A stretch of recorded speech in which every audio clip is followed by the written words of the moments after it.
the Agile brand.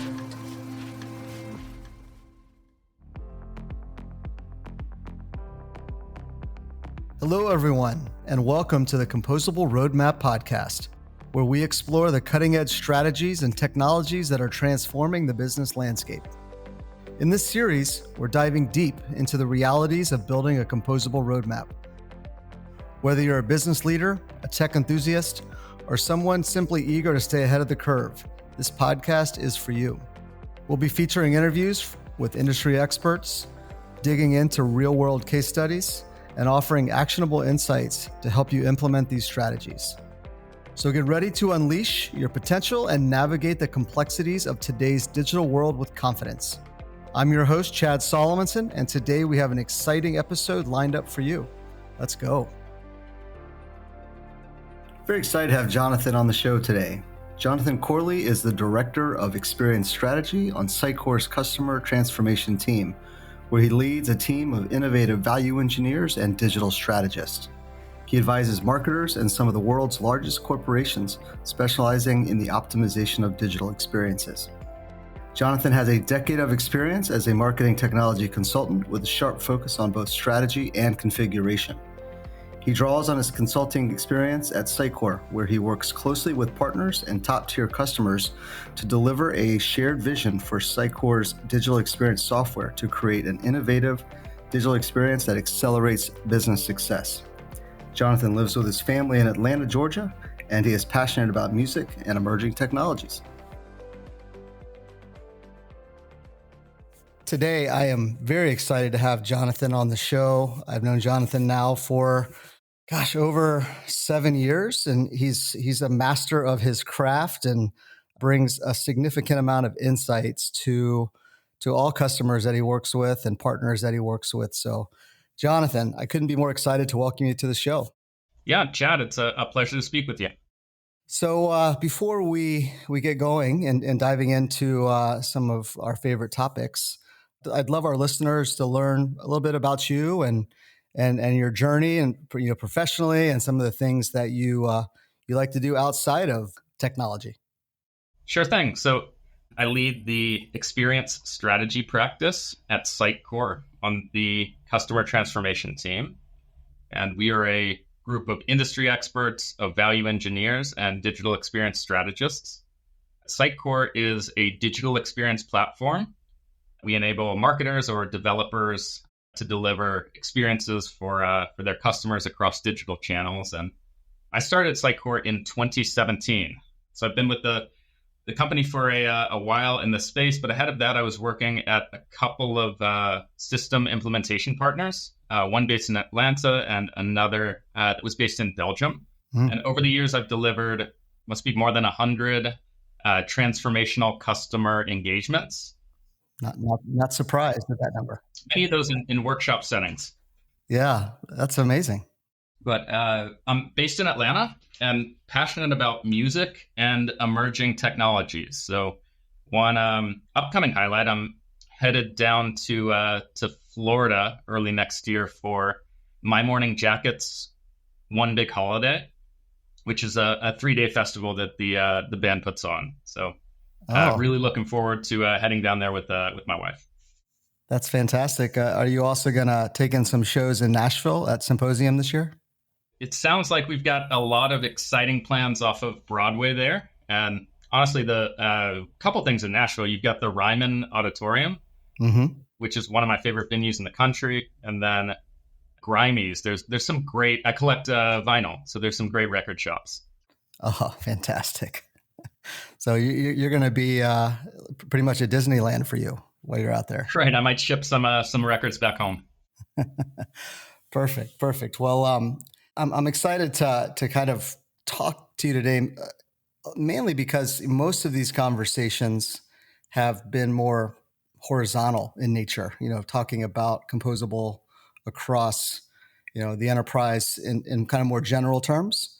And what I was excited to dive in with you is talk more about industry and talk about where certain industries, specifically financial services, are taking steps. And I think this is going to be more of a theme for the show because we're seeing so many use cases emerge across different industries, and starting to spotlight those and being able to go deeper, I think is really going to be valuable for our customers and allow us to really help folks and maybe find ways to get started specifically in their unique business model.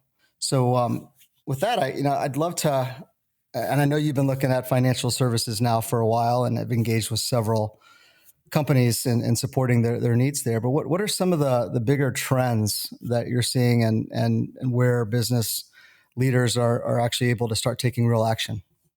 Sure. So maybe we start here. I was at a DMFS, or the Digital Marketing for Financial Services Conference, out in San Francisco earlier this year, and I saw a stat that was just staggering. It was a Banking Outlook Trends report that broke down attitudes by generation toward retail banks. So they asked the same question to Gen Z, to millennials, to Gen X, and to boomers or older generations. But they asked, would you switch financial service organizations for a better mobile banking or digital experience, better mobile app, better digital capabilities? And this same question was asked back in 2020 and again this year.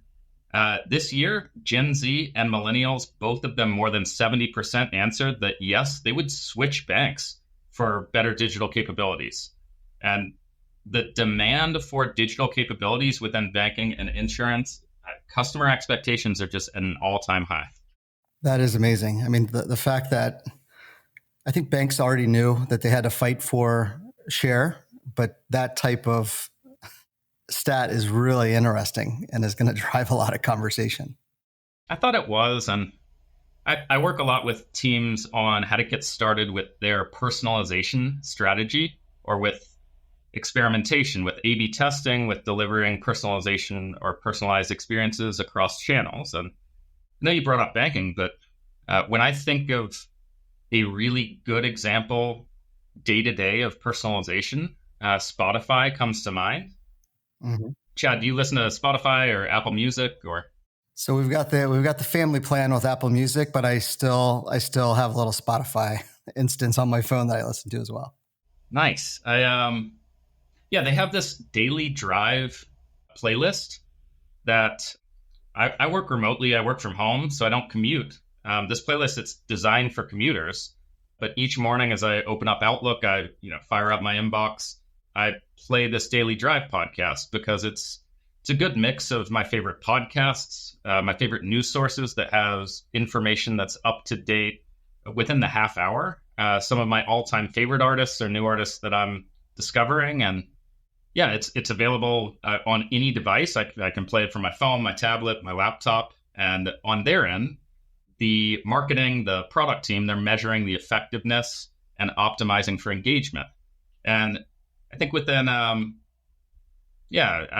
within retail banking or within insurance, their customers they're listening to Apple Music, they're buying things on Amazon, they're watching Netflix, and they're beginning to expect personalized content or personalized recommendations as table stakes. They expect brands to know them, to remember and acknowledge preferences or interactions, to understand their current needs, and Amazon does a really good job of anticipating anticipating future needs.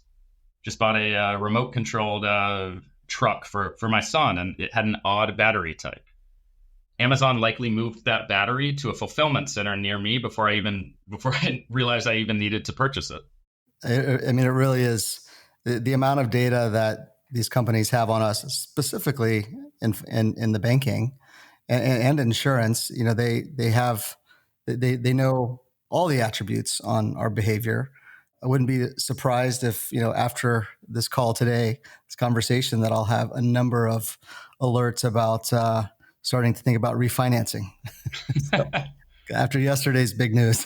So, that was big news yesterday. Yeah. Big news. It was big news. It's going to spark a lot of engagement in the finance world. Not sure when you're listening to this, but yesterday it was interest rates dropped for the first time since 2020. Yes. Well, thanks for that footnotes in case someone's listening to this 2 years from now. There's a couple of areas within your expertise that fits perfectly into financial services, and I want us to get a little deeper there. I mean, I've known you now for really probably when you just started at Sitecore, and you were doing personalization then. So I want to talk about that, but how Gen AI is starting to impact and give a lot more visibility and efficiency on bringing personalization to the forefront for banks and for insurance companies. Can you talk a little bit about some of the use cases you've been seeing or playing around with or talking about? Sure. Brands know that they need to personalize. Gartner has a great study, came out in May, just looking at marketing budget as a percentage of total revenue. And it's the lowest that it's been since, again, 2020. Marketing budget is 7.7% of total revenue, which is marketers are being asked to do more with less. And a common story that I hear from CMOs, from digital leaders, is that they know they need to personalize. What's stopping them? It's not a desire to deploy personalization, or they feel like they're held back by the lack of content or the amount of content that they need to generate. And at the same time, it's kind of an inflection point where suddenly you have the proliferation of these generative systems. And I cannot believe how fast the general public has adopted Claude, Gemini, ChatGPT. Yeah, it's I know personally I'm in AI now 4 or 5 times a day, and it's for lots of different use cases. And as you start thinking about applying AI to an experience and how you can make that more personalized and how content can be quickly adjusted based on a score, as a journey is going and happening. Are you seeing that play out inside of some of the content systems that your customers you're talking to, kind of testing and seeing where AI can extend not only the amount of content, but how you start positioning it for more real-time personalized experiences? Yeah, I think it's an excellent tool for research and for ideation. When you think about deploying a personalization strategy, I like to create a matrix of 4 or 5 high value or high traffic customer segments, and then think about what the purchase or conversion journey is on the site. And when you stack those against each other in a matrix, you can fill in the boxes with messaging for each audience segment at each phase of the journey. And imagine putting a specific relevant or personalized message on the homepage hero, but exponentially that just increases the amount of content you need to create. If you have 5 journey stages and 5 segments, that's 25 variants of a homepage hero title. And I think these generative systems are really rising to meet that challenge of pre-populating or at least giving marketers a head start. It's making marketers more efficient by, in many ways, upstream in the content lifecycle as you're beginning to create content. These systems have the capacity to make recommendations and also to create some variations on themes, variations of existing content that might resonate with a little bit of nuanced language for a specific segment or audience. It's incredible, and I think we talked a little bit about this topic a couple weeks ago, and when we would do workshops and discovery sessions 7 years ago, it was flying in and spending a day really digging into the segments and then going back and really trying to prepare a proper report on how to take full advantage of personalization and how to score your segments accordingly. But you were sharing a little bit about kind of how you're leveraging AI to accelerate that process. Yeah, absolutely. So I've worked with a couple of colleagues at Sitecore, and we built a tool that leverages Sitecore's Content Hub as an asset management repository. And Sitecore Connect, which has a ton of pre-built connections. So we connected to GPT-4 Omni, and the tool, I use it ahead of any customer or account planning call. But given the name of an account, it cycles through a sequence or a series of engineered and governed approved prompts, and it provides you with a lot of strategic information and insightful information about that account. Anything from firmographic data to customer segments to Porter's five forces or some competitive threat analysis. But some of the research that I would do on ahead of a workshop for accounts, it would take me hours, and I can accomplish that now in minutes with a report to scan ahead of a call. And it's I think there are thousands of use cases for marketers that we haven't scratched the surface yet. We haven't even started to understand the impact of some of these tools in content creation and experience delivery. Yeah, it seems like it's just starting. The fact that we can take days and weeks into minutes and have this incredible amount of insight into behaviors and actions that are happening because the data's been there for a while. It's now putting it all together very quickly so that we can build campaigns real time. And the promise of everything we've been talking about, that's typically way late in the maturity model, is now accelerating. And so that stage 7 or stage 8 of maturity, marketers and IT leaders and business leaders now have line of sight that, with good guidance and good coaching and proper tooling, they're going to move very quickly to the later stages. Yeah, the goalposts have moved. I mean, you think about workshop planning, like you have phase 1 and 2, phase 3, these AI powered generative answers that was always on the horizon a few years down the road. Suddenly that's possible. But I also see, and we were talking about this at a conference a few weeks ago. There's an analyst, Christopher Penn, that I follow with Trust Insights, who he called this concept out. But when you look at Bing or Google, if you search for, I don't know, you mentioned Sitecore Symposium. That's our flagship. It's our conference, our annual user conference every year. But if you go to a search engine like Google and search what is Sitecore Symposium, Google's Search Labs now takes over. If you have the feature turned on, it takes over the entire screen real estate of a tablet. You don't see any search results. You just get this Search Labs AI overview answer that tells you it's in October, it's in Nashville. It tells you it's at the Gaylord Opryland. It tells you all about the conference and the agenda. I learned that without ever leaving the search engine. And you asked a bit about Gen AI's impact on marketers. I think I've seen some analysts calling that this sort of AI answer within a search engine that keeps you on their web property will reduce organic traffic to marketers' sites by 20 to 50%, which to me that begs the question, as a marketer, what can AI not summarize? If you're trying to get people to your brand site, if your organic traffic is disappearing, I guess the answer to that is experiences.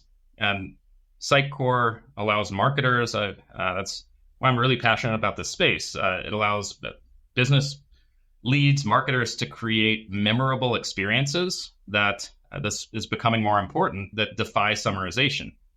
Think of interactive tools or relevant content, personalized content that would draw you as a customer to visit the website.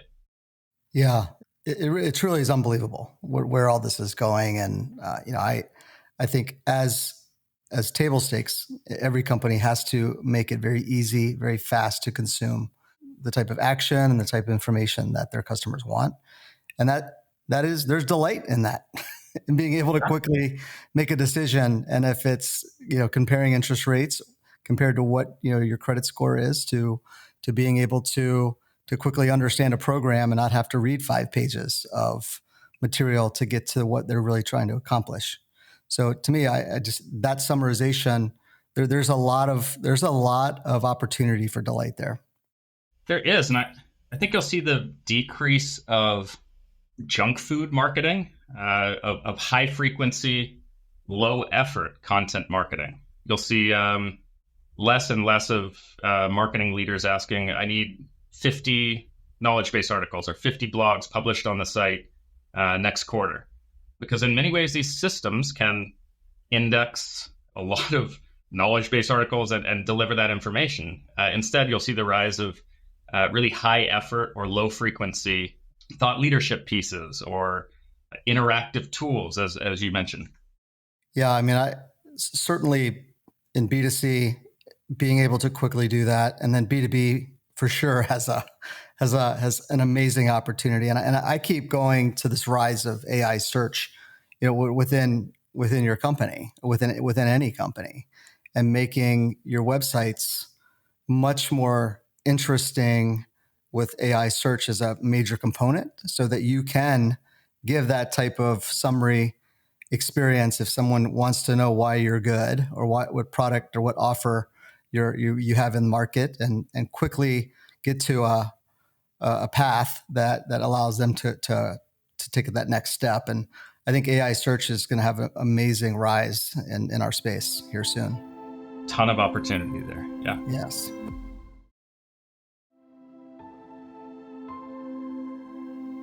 So we talked a little bit about the people involved in on the client side, where we do work with a lot of marketers. We work with a lot of IT teams, finance teams, and you have, with all of these workshops and engagements and discovery sessions that you've led, when you have people collaborating together and the team dynamics across different departments, you've probably seen it both ways. You've probably seen more siloed team discussions, and then where you bring in more parties. Can you talk a little bit about the dynamic of that, as composability becomes more prevalent, in the banks and in insurance companies?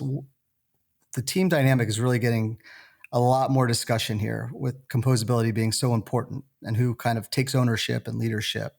Can you talk a little bit about where you see teams working effectively, and how they stay connected as initiatives get defined and prioritized? Sure. So if you're framing it with running workshops, I think it's you actually talk about this in the Composable Roadmap book, but I think it's essential to have a well-balanced or diverse group of stakeholders in any workshop aimed at digital experience strategy. You need to balance marketing leadership, as well as some of the marketing practitioners, with the digital or the IT group. I think it's essential to ensure that you've got a CMO or a CDO, you have an executive sponsor that's on board, or that has a seat at the table. The most effective workshops I've run, or the roadmaps we've produced that actually went on to change things, they actually have a limited group of stakeholders. So in that capacity, I think less is more. Yep. Jeff Bezos at Amazon talks about the 2 pizza rule, where if you get 2 extra large pizzas and you cannot feed the room with it, it may not be a productive meeting or workshop. You probably have too many people at the table. That makes a lot of sense. So, but going back to these workshops, and I definitely want to get a good feel for the specific workshops where you see an increased amount of togetherness and unity, because I feel like that is the key, and kind of how those types of engagements are supporting action. Because you can talk a lot about all these things that we're been going through, but getting something started and getting everyone on board to understand that this aligns well and this is our vision. What type of workshops do you see really uncover that, or that in your experience has been kind of the aha, this is a winning conversation because everyone got there? Yeah, so running a 1 to 2 day road mapping workshop focused on defining business or strategic objectives aligning on capabilities of the tools that you have or the tools that you need, and then planning use cases. Yeah, for delivery, road mapping those out are highly effective. With many of, I don't know, if it's aimed at experimentation, at A/B testing, or maybe at personalization, for marketers, where I see a lot of efforts fail is there's 100 different directions to run, and teams often stall because they're not sure where to get started first. One of my favorite quotes is Yogi Berra. He says, if you don't know where you're going, you'll probably end up somewhere else. And I think that's really why many experience strategy initiatives fail. Again, there's no concrete plan with a couple of quick wins or easy steps to get started. So at the highest level, most of the workshops I run are aimed to break the ice and silos between teams, to inspire them with what's possible with the capabilities that they have or they're considering. I often use an assessment to quantify digital maturity across a few dimensions. So set a baseline of where they're at today, and then take kind of a crawl, walk, run view of here are how others within your space or across industries have really driven business value with similar initiatives. So that gives the team the palette to paint with when they go to a whiteboard and step through a sequence of design thinking exercises to really ideate or agree around the table. These are the use cases we want to deliver, which creates leading out of a workshop, that creates the foundation for an agile marketing backlog or a set of prioritized experiences that the wider team would like to deliver and they commit to delivering. Big fan of agile marketing, but as you learn from success or failure of those experiences, that in turn informs the prioritization of upcoming experiences for the team to deliver. That's fantastic. I want to ask you one more question on the team dynamics, especially as it relates to composable, because you hear terms like mock and headless and cloud and APIs. I think our traditional business users get a little concerned that they're not well equipped to have these types of conversations. It's very technical in nature.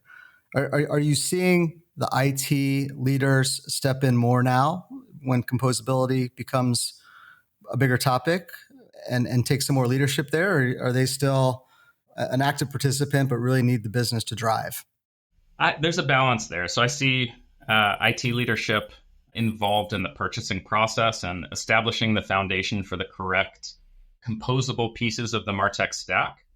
But on the other side of that, you've got the marketers, the business users, leveraging these low-code or no-code tools that it's just getting so much easier and intuitive to deploy personalization or start an A/B test. When I started consulting in this industry, if you wanted to launch an A/B test on your homepage, you needed a data scientist and you needed a homegrown A/B testing system and a way to collect the results. And over time, it shifted to where a highly trained marketing technologist could use the system.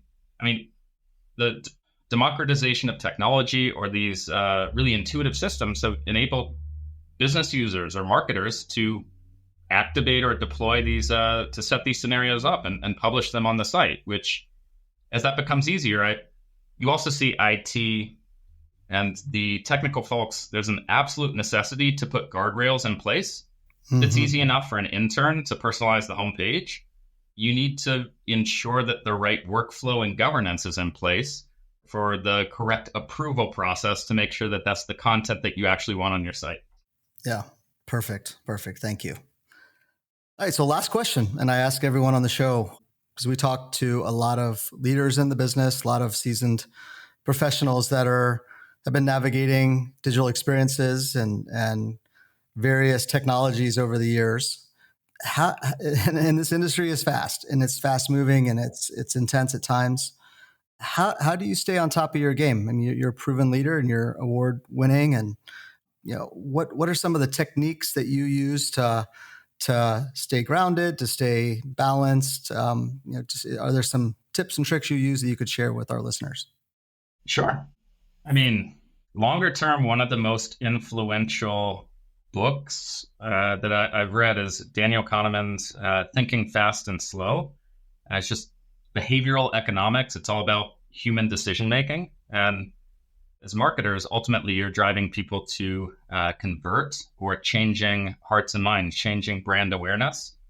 I think I'm really fascinated by how people make decisions, the psychology of that. So I guess in that space, more recently, I think it's Adam Grant, a book called Hidden Potential. He's from Wharton School of Business. I've read that recently. And then tactically, I've been using a freemium tool called Notion a lot recently. Okay. Have you explored that at all? I've seen it. I have not used it.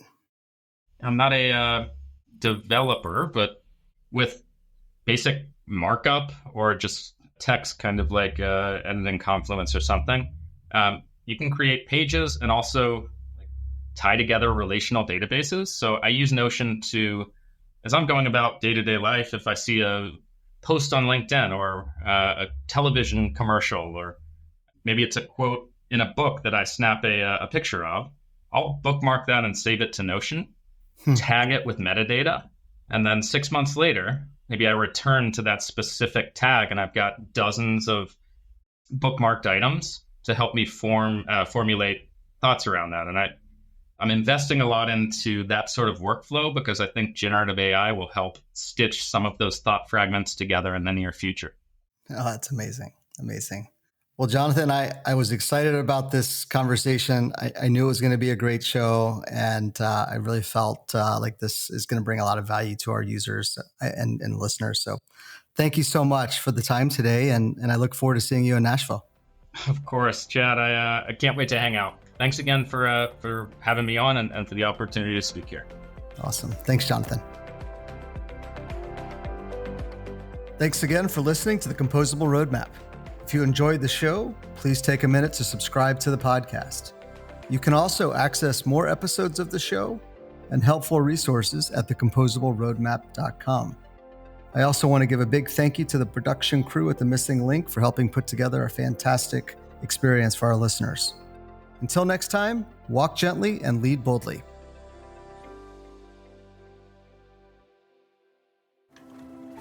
The Agile Brand. Hi, I'm Greg Kihlstrom, and thank you for listening to this podcast, which is part of the Agile Brand Podcast Network. As some of you may know, I'm the host of another successful podcast, The Agile Brand with Greg Kihlstrom, Apple's top-ranked enterprise marketing podcast. 3 times a week, I talk with C-suite leaders from world-leading brands and platforms about the latest trends, issues, and challenges in marketing technology, AI, and customer experience. Be sure to subscribe so you too can join the thousands who have already followed to hear us discuss the top issues and challenges you need to know about, and get real-world insights and advice which you can quickly apply to your biggest marketing challenges. Check out the Agile Brand with Greg Kihlstrom podcast wherever you listen, and make sure to follow or subscribe so you can catch the very latest.